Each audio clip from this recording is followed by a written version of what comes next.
El lóbulo temporal es una de las principales divisiones del cerebro que está situado en la parte lateral e inferior de cada hemisferio cerebral, por debajo de la cisura lateral, ya sea cisura de Sylvius. Su estructura es compleja ya que contiene regiones claves para la audición, visión, lenguaje, memoria y emoción. En sus estructuras externas encontramos las vías laterales del cerebro, que se identifican 3 giros horizontales o circunvoluciones, que en ellas se encuentran los giros temporales superiores, que contienen la corteza auditiva primaria, los giros temporales medios, que participan en el procesamiento del lenguaje. También tenemos el giro temporal inferior, que está implicado en el reconocimiento visual de objetos y rostros y forma parte de la corriente ventral visual. Tenemos sus subdivisiones que se dividen en las áreas auditivas, que están ubicadas en la porción superior del lóbulo temporal, que incluyen las áreas 41, 42 y 22. Estas áreas procesan el sonido y son esenciales para la percepción del lenguaje hablado. También están las áreas visuales, que se hallan en la parte inferior y medial del lóbulo temporal, particularmente en las áreas 20, 21, 27 y 38, que están en el procesamiento de objetos y rostros. También está la corteza inferotemporal, que está relacionado con el relacionamiento visual de alto nivel, incluyendo formas y rostros complejos.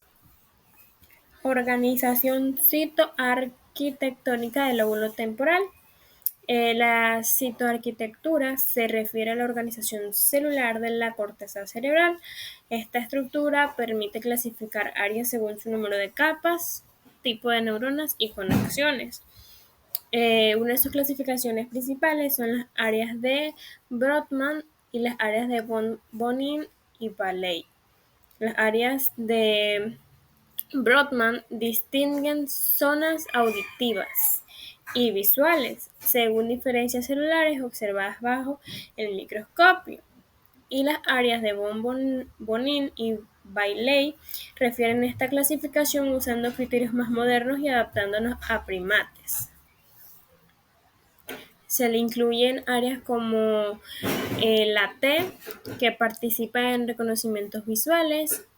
También están las representaciones anatómicas, que son las vistas laterales y las vistas ventral, que las vistas laterales permiten observar cómo se abren los surcos para revelar sobre regiones ocultas, como las auditivas primarias y las secundarias. Las vistas ventral muestran la corteza visual inferior, especialmente las áreas del T, TH y la TF relacionadas con los procesamientos visuales avanzados y la memoria visual. Los lóbulos temporales no solo procesan sonidos o imágenes, sino que están conectados intensamente con muchas otras áreas del cerebro, lo que permite integrar información de distintos sentidos y participar en funciones cognitivas complejas. En ella encontramos las conexiones internas y externas, que en ella están las conexiones aferentes, que reciben información desde el sentido, ya sea la vista, oído, gusto, en las conexiones eferentes, que envían información hacia el lóbulo parental y frontal, que incluye la atención, movimiento y planificación, el sistema límbico, que incluye las emociones y la memoria. También están los ganglios basales, que tienen coordinación motora. También hay una estructura llamada comisura anterior, que conecta los lóbulos temporales derecho y izquierdo y la amígdala, lo que facilita la coordinación entre ambos hemisferios para funciones emocionales y sensoriales. Tenemos los tipos de conexiones tempocorticales, que en ellos los estudios se han hecho en monos, que han identificado 5 rutas importantes desde la conexión entre la corteza temporal y otras áreas.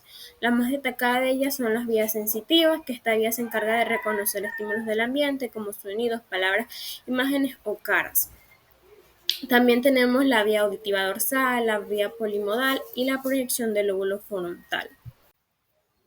El lóbulo temporal es una estructura multifuncional del cerebro que juega un papel crucial en varios procesos sensitivos, afectivos y cognitivos. Sus funciones incluyen el procesamiento de la información auditiva, el reconocimiento de objetos visuales y el almacenamiento a lo largo del plazo de la información sensorial, es decir, la memoria. Además, el lóbulo temporal está involucrado en la categorización de objetos, el apareamiento de información visual y auditiva y la formación de memoria a largo plazo. La amígdala, ubicada dentro del lóbulo temporal, es responsable de las respuestas afectivas, asociando las aferencias sensitivas con las emociones, la cual es fundamental para el aprendizaje y la modificación de la conducta. El hipocampo, también en el lóbulo temporal, permite la navegación espacial y la memoria de la ubicación.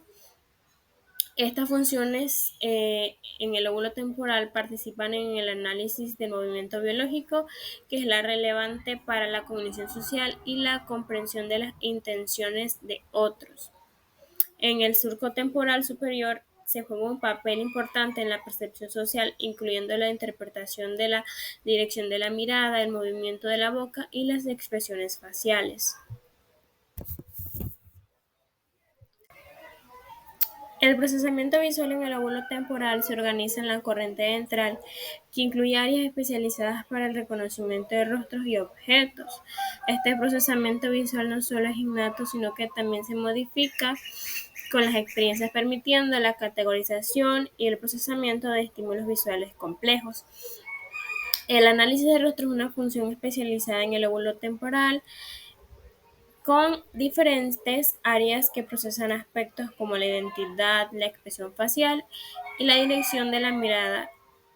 Existe una asimetría con la función del lóbulo temporal, donde el lado derecho juega un papel más importante en el procesamiento facial. Bien, en el punto 15.3, síntomas de las lesiones del lóbulo temporal. Son 9 síntomas principales que se asocian con la enfermedad de los lóbulos temporales. A continuación les voy a estar explicando cada uno.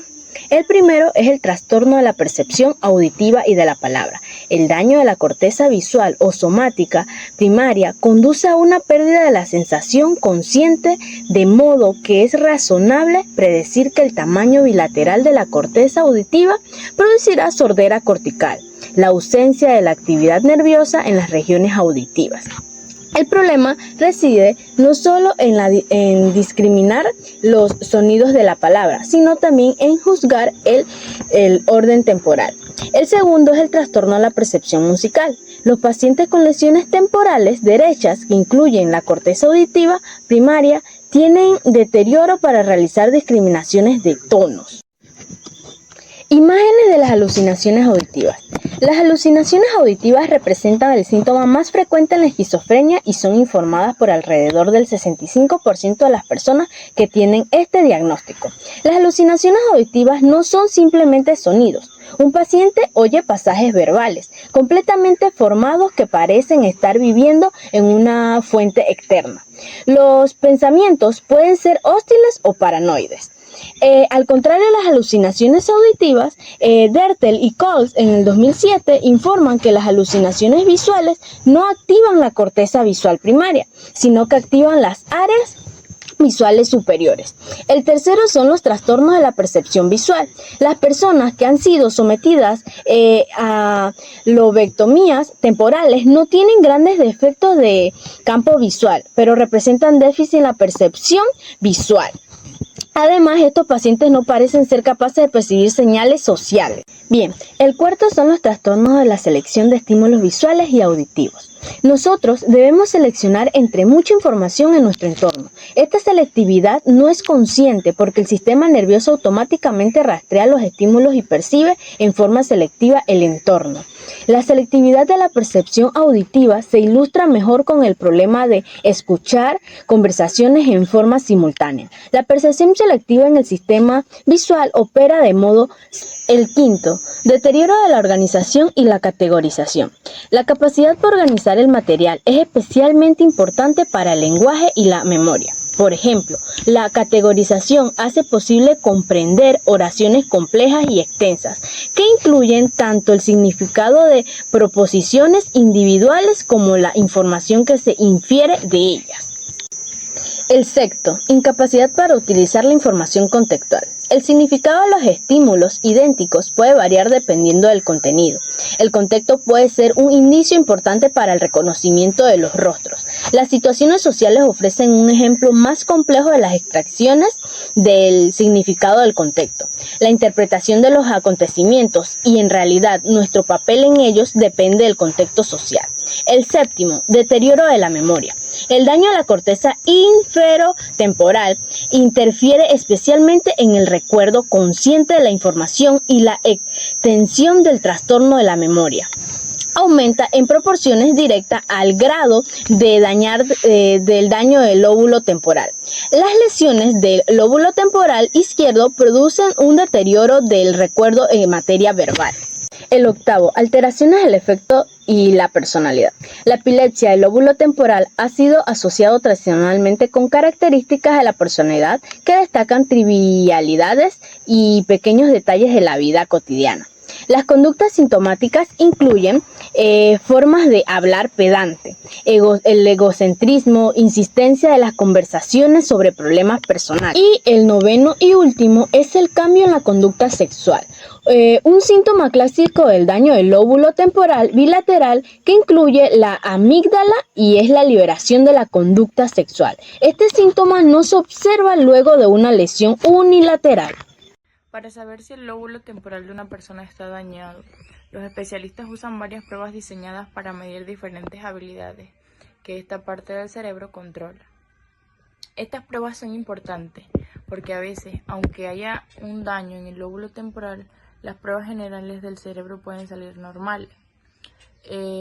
Una de las pruebas más comunes es para la capacidad de entender sonidos.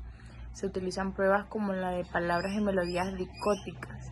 En esta prueba se presentan diferentes sonidos o palabras a cada oído al mismo tiempo y se evalúa qué tan bien la persona puede prestar atención y recordar lo que escuchó en cada oído. Esto ayuda a ver si hay problemas en el procesamiento auditivo. Está también para la capacidad de entender lo que se ve. Se utiliza una batería de percepción visual de objetos y espacios. Esta prueba evalúa cómo la persona identifica objetos, reconoce caras, juzga distancias y se orienta en el espacio. Los problemas en estas áreas pueden identificar daño en el lóbulo temporal. También está para la memoria verbal, lo que recordamos de lo que decimos o leemos. La prueba principal es la escala de la memoria de Wechsler, revisada la cuarta. Esta prueba tiene varias partes, pero una importante evalúa la memoria para la información verbal. Por ejemplo, se leen listas de palabras y se pide a las personas que las recuerden. Una parte específica es la prueba de asociación de pares, donde se aprenden pares de palabras y luego se recuerda la segunda palabra al escuchar la primera. Tenemos también para la memoria no verbal lo que recordamos de imágenes o cosas que no son palabras.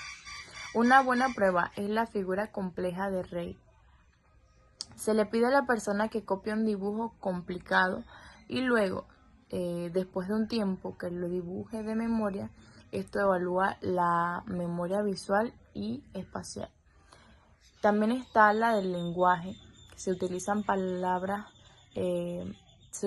pruebas de símbolos. Aunque los problemas del lenguaje a menudo se asocian con otras áreas del cerebro, evaluar el lenguaje también puede dar pistas sobre el funcionamiento del lóbulo temporal. Sin embargo, una dificultad específica para entender el lenguaje podría indicar un problema en otras áreas del cerebro, como el lóbulo parietal o frontal del lado izquierdo. Actualmente no hay prueba neuropsicológica que pueda decir con exactitud si el daño está en un solo lóbulo temporal o izquierdo, basándose únicamente en problemas del lenguaje. Estas pruebas ayudan a los especialistas a entender mejor cómo está funcionando el lóbulo temporal de una persona, a identificar si hay algún daño que esté afectando sus habilidades para escuchar, ver, recordar y usar el lenguaje.